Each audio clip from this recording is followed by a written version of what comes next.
This video is about the principle of moments.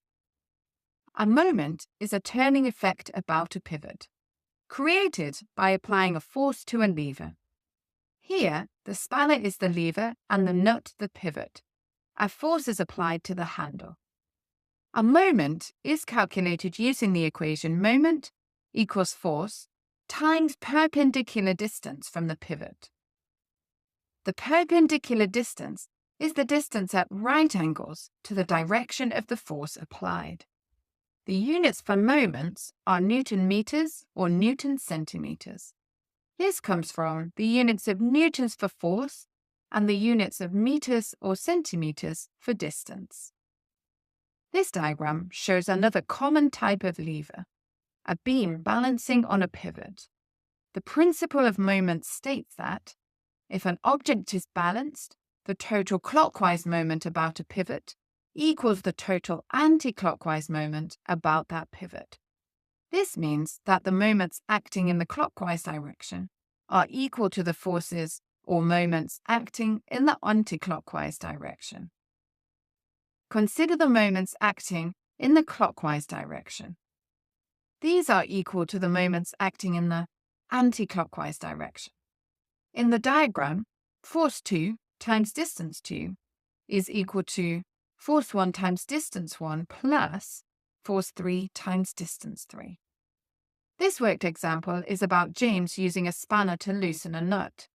James is applying a force of 200 newtons on a spanner to loosen a nut from his table. The dimensions of the spanner are shown in the diagram. Part A, state the direction of rotation applied by the 200 Newton force for 1 mark.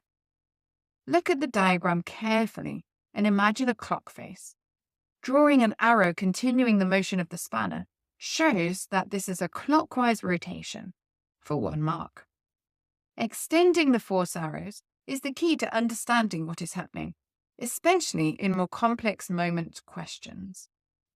Part B is to calculate the moment of the 200 Newton force about the nut for 3 marks. You must first identify the pivot.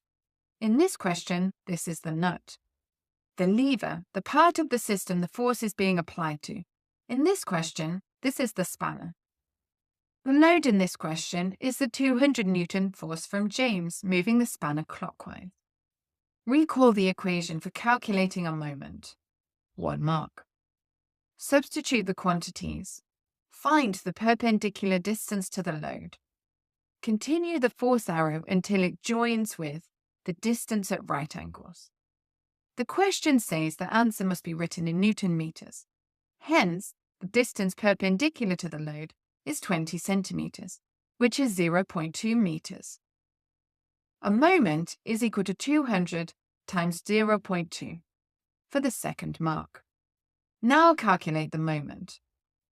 Moment is equal to 40 Newton meters for the final mark.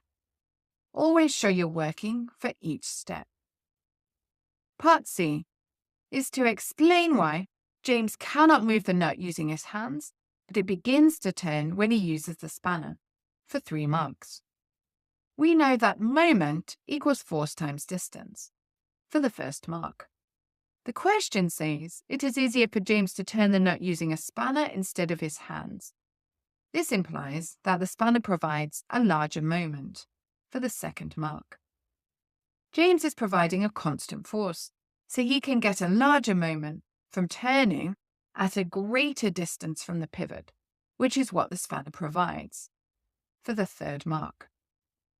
Increasing the length of the lever from the pivot will reduce the force needed to move an object. All these examples show that by having a longer lever, a smaller force is needed to carry the load. Part D. The spanner and nut get stuck again and no longer rotate. Use the principle of moments to explain why for 2 marks. State the principle of moments for 1 mark. This means that the moment of the 200 Newton force applied clockwise by James is equal to the moment of the frictional force between the screw and the table for the second mark. No other forces are described on the diagram, So you need to consider what force is providing the anti-clockwise moment. The nut is fastened into a table, so it must be the friction that provides the anti-clockwise moment on the pivot, preventing the clockwise moment, which James needs to move it.